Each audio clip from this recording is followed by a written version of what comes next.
പ്രിയപ്പെട്ട രക്ഷിതാക്കളെ, സ്നേഹം നിറഞ്ഞ വിദ്യാർത്ഥികളെ, സമസ്ത വാർഷിക പരീക്ഷ 1-ാം ക്ലാസ് ദുറൂസ് അറബി മലയാളം വായന ആൻഡ് എഴുത്ത് പരീക്ഷ. മെയിൻ ചോദ്യം വായന പരീക്ഷയാണ്. ഇതിൻ്റെ അപ്പുറത്താണ് എഴുത്ത് പരീക്ഷ ഉണ്ടാവുക. നമ്മൾ ഈ വീഡിയോയിലൂടെ ഉദ്ദേശിക്കുന്നത് വായന പരീക്ഷയുടെയും എഴുത്ത് പരീക്ഷയുടെയും മോഡൽ ചോദ്യങ്ങൾ പരിചയപ്പെടുത്തുക എന്നതാണ്. മറ്റൊരു മോഡൽ ചോദ്യപേപ്പർ പരിചയപ്പെടുത്തിയ വീഡിയോ കമൻറ്റിലുണ്ട്. ആവശ്യമുള്ളവർക്ക് ഉപയോഗപ്പെടുത്താവുന്നതാണ്. ചാനലിൽ മറ്റു 1-ാം ക്ലാസ്സിൻ്റെ വീഡിയോകളുമുണ്ട്. ഇനിയും നമുക്ക് ഇൻഷാ അല്ലാഹ് നല്ല നല്ല വീഡിയോകൾ ചെയ്യണം. നിങ്ങളുടെ സപ്പോർട്ട് ഉണ്ടാവണം. ചോദ്യത്തിലേക്ക് വരുമ്പോൾ നിങ്ങൾക്ക് കാണാം, ദുറൂസ് അറബി മലയാളം അൽ ഖിറാഅ എന്ന് പറഞ്ഞാൽ വായനയാണ്. 50 മാർക്കിനായിരിക്കും ചോദ്യം ഉണ്ടാവുക. അപ്പോൾ ഓരോ കുട്ടിയെയും ഉസ്താദിൻ്റെ അടുത്തേക്ക് വിളിച്ച് ഉസ്താദ് വായിപ്പിക്കുകയാണ് ചെയ്യുക. ഓരോ ചോദ്യത്തിന് നേരെയും അതിനുള്ള മാർക്ക് അവിടെ കൊടുത്തിട്ടുണ്ടാകും. ഒന്നാമത്തെ ചോദ്യം നിങ്ങൾക്ക് കാണാം, അക്ഷരങ്ങൾ വായിക്കാം എന്ന ചോദ്യമാണ്. ഉറപ്പായും നമുക്ക് ഇങ്ങനെ ഒരു ചോദ്യം പ്രതീക്ഷിക്കാം. പ്രതീക്ഷിക്കുക എന്ന് മാത്രമല്ല, വളരെ ടഫുള്ള അർത്ഥങ്ങളായിരിക്കും അതിലൊക്കെ ഉണ്ടാവുക. അതുകൊണ്ട് ഈ അക്ഷരങ്ങളൊക്കെ കുട്ടികൾക്ക് അറിയുമോ എന്ന് രക്ഷിതാക്കളൊന്ന് ഉറപ്പുവരുത്തുന്നത് നന്നായിരിക്കും. അക്ഷരങ്ങൾ മലയാളവും അറബി മലയാളവും ഒക്കെ ആയിട്ട് നമ്മുടെ പാഠഭാഗത്തിൻ്റെ അവസാനത്തിലുണ്ട്. നമുക്ക് എളുപ്പം കുട്ടികളെ പഠിപ്പിക്കാനും കുട്ടികൾക്ക് മനസ്സിലാക്കാനും വേണ്ടിയിട്ടാണത്.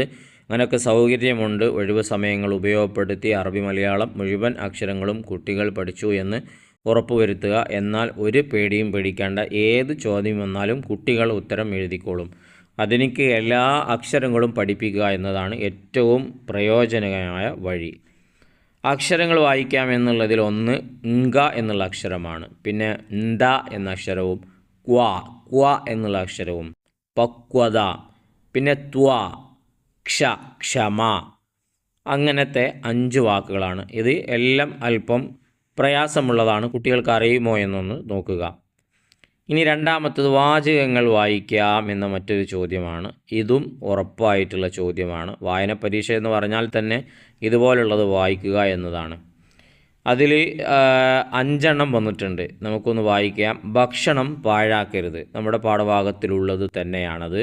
ഗുരുനാഥൻ, അതുപോലെ തന്നെ സന്തോഷം, ഞാവൽ പഴമായിരിക്കും ഞാവൽ, പിന്നെ ഡയറി എന്നിങ്ങനെ 5 വേർഡുകളാണ്. ഇത് കുട്ടികൾക്കൊന്ന് കാണിച്ചു കൊടുത്ത് നോക്കൂ, അവർ പറയുന്നുണ്ടോ എന്നൊന്ന് നോക്കുക.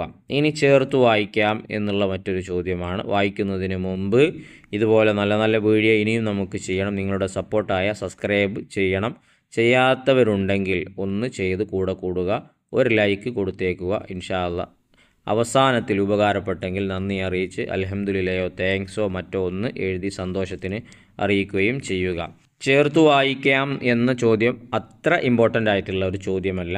എന്നിരുന്നാലും നമ്മളെ പാഠഭാഗത്തിൽ ഇങ്ങനെ ചേർത്തു വായിക്കേണ്ട പദസൂര്യനൊക്കെ നൽകിയിട്ടുണ്ട്. ഫോർ എക്സാമ്പിൾ, മാങ്ങ ചക്ക എന്ന പാഠത്തിൽ നമ്മളത് പഠിച്ചതാണ്. ആ പാഠത്തിൽ ഇതുപോലത്തെ 1-2 പദസൂര്യനങ്ങൾ ചേർത്ത് വായിക്കാനുള്ളതുണ്ട്. ഇവിടെ കുട്ടികൾ പഠിച്ചതനുസരിച്ച് വായിക്കുക എന്നുള്ളതാണ്. വാങ്ങുക, മുഴങ്ങുക, പൊങ്ങുക, വളരെ എളുപ്പമുള്ളതാണ്. അതിൻ്റെ മാർക്കും അവിടെ കൊടുത്തിട്ടുണ്ട്.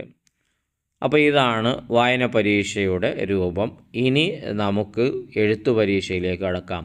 അപ്പോൾ പരീക്ഷയുടെ കാര്യം ഞാൻ കഴിഞ്ഞ വീഡിയോയിൽ പറഞ്ഞല്ലോ. നമ്മൾ വിചാരിക്കുന്ന രൂപത്തിലായിരിക്കില്ല ചിലപ്പോൾ പരീക്ഷ ഉണ്ടാവുക. ആർക്കും ഒന്നും പറയാൻ പറ്റില്ല. ചിലപ്പോൾ നല്ല എളുപ്പമായിരിക്കും, വളരെ സിമ്പിളായിരിക്കും. ചിലപ്പോൾ നോർമലായിരിക്കും. ചിലപ്പോൾ നമ്മൾ വിചാരിച്ചതിനേക്കാളും കടുപ്പമുണ്ടാവും. അതുകൊണ്ട് കുട്ടികളെ നന്നായി പഠിപ്പിക്കുക, എന്നാൽ നമുക്ക് സമാധാനത്തിലിരിക്കാം എന്നത് തന്നെയാണ്. മറുപുറത്ത് ദുറൂസ് അറബി മലയാളം കിതാബത്ത് ഇങ്ങനെയാണ് ഉണ്ടാവുക. ഒന്നാമത്തത്, വിട്ട അക്ഷരങ്ങൾ അറബി മലയാളത്തിൽ എഴുതാം എന്നതാണ്. ഇങ്ങനൊരു ചോദ്യം നമുക്ക് ഉറപ്പിക്കാം. ഇമ്പോർട്ടൻ്റ് ആണ്. കുട്ടികൾക്ക് ഇത് കാണിച്ചു കൊടുക്കുക, അവരെ കൊണ്ടൊന്ന് വായിപ്പിച്ച് നോക്കുക. 4 ചിത്രങ്ങൾ നൽകിയിട്ടുണ്ട്. ചിത്രങ്ങൾക്ക് താഴെ ആ വാക്കിൻ്റെ പകുതി അവസാന ഭാഗം നൽകിയിട്ടുണ്ട്. മുമ്പുള്ള അക്ഷരങ്ങൾ പോയിട്ടുണ്ട്. അത് ആ ഒഴിഞ്ഞ ഭാഗത്ത് എഴുതി കൊടുക്കുകയാണ്. ഞാനത് എഴുതി കൊടുത്തിട്ടില്ല. കുട്ടികൾക്ക് പഠനത്തിന് ഒന്നുകൂടെ ഇത് സഹായകമാകും എന്നതുകൊണ്ടാണ് അവിടെ ഒഴിച്ചിട്ടത്. ഗുളികയാണ് നൽകിയിട്ടുള്ളത്. ലിഗ എന്നുണ്ട്. ഗു എന്ന് എഴുതി കൊടുത്താൽ മതി, ഗുളികയായി. പുഷ്പമാണ്. പം എന്ന് എഴുതി കൊടുത്തിട്ടുണ്ട്. വിട്ട ഭാഗം പുഷ് എന്നുള്ളത് നമ്മളവിടെ എഴുതി കൊടുക്കണം. അതുപോലെ തന്നെ എന്നുണ്ട്.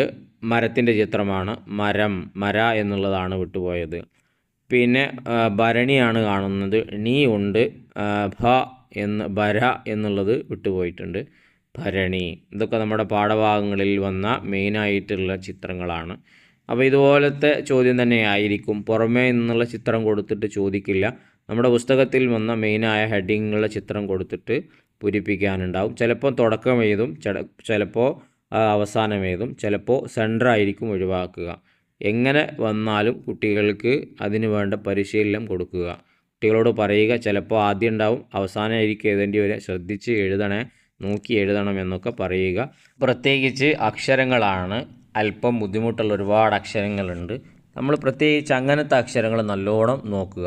ഏറെക്കുറെ അറബി 8 സാമ്യമുള്ളത് കൊണ്ട് കുറേ അക്ഷരങ്ങൾ അവർക്ക് അറിയുന്നുണ്ടാകും. അപ്പോൾ അറിയാത്തതിനെ ഇമ്പോർട്ടൻ്റ് ആയി കണ്ട് അത് നല്ലോണം പഠിപ്പിക്കുക. ഇനി അടുത്ത ചോദ്യം, അറബി മലയാളം അക്ഷരമാക്കാം. ഇങ്ങനെ ഒരു ചോദ്യം ഉറപ്പിക്കാം. എന്തായാലും ഇങ്ങനത്തെ ഒരു ചോദ്യം ഉണ്ടാകും. ഇപ്പോൾ ലോ എന്ന അക്ഷരം കൊടുത്തിട്ടുണ്ട്, അതിനെ ള എന്നാക്കാനാണ്. അവിടെ ഞാൻ എഴുതി കൊടുത്തിട്ടില്ല. അത് നമുക്ക് എന്ത് ചെയ്യാം, ള എന്ന അക്ഷരമാക്കാം. അതുപോലെ തന്നെ ആ കൊടുത്തിട്ടുണ്ട് ഐനിലെ, അതിനെ നമുക്ക് ങ എന്നുള്ള അക്ഷരവും മറ്റുമൊക്കെ ആക്കിയിട്ട് അറബി മലയാളത്തിലേക്ക് ആക്കാം.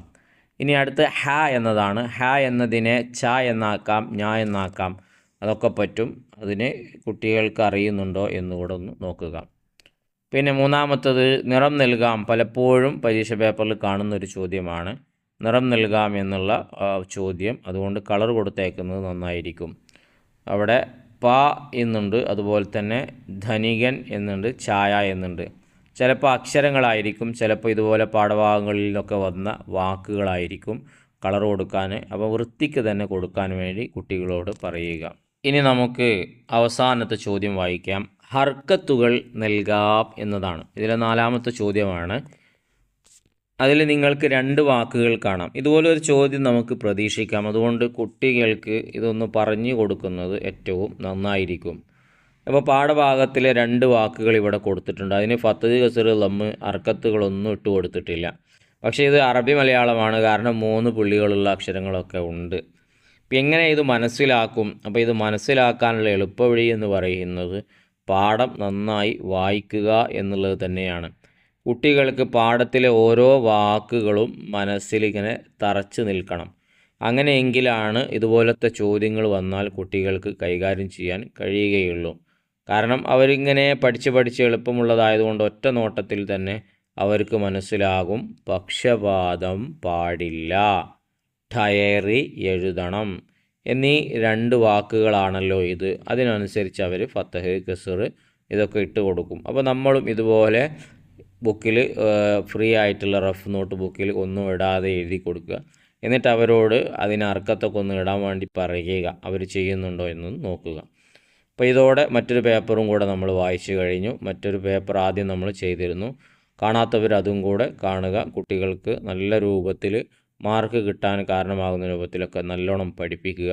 ഇൻഷാ അല്ലാഹ് നമ്മുടെ മക്കളൊക്കെ അല്ലാഹു ലോകത്തും കൺകുളിർമയുള്ള മക്കളാക്കട്ടെ. പാഠം തുടക്കം മുതൽ അവസാനം വരെ നന്നായി വായിപ്പിക്കുക, എഴുതിപ്പിക്കുക. ഉയർന്ന മാർക്ക് നമുക്ക് ഉറപ്പിക്കാവുന്നതാണ്. ലൈക്ക് ചെയ്യാൻ മറക്കരുത്. എന്തെങ്കിലും ഒന്ന് കമൻറ്റിലൂടെ എഴുതി അറിയിക്കുകയും ചെയ്യുക. സബ്സ്ക്രൈബ് ചെയ്യാതെ കാണുന്നവരുണ്ടെങ്കിൽ ചെയ്ത് കൂടുക. നല്ല വീഡിയോയുമായി നമുക്ക് വീണ്ടും കാണാം.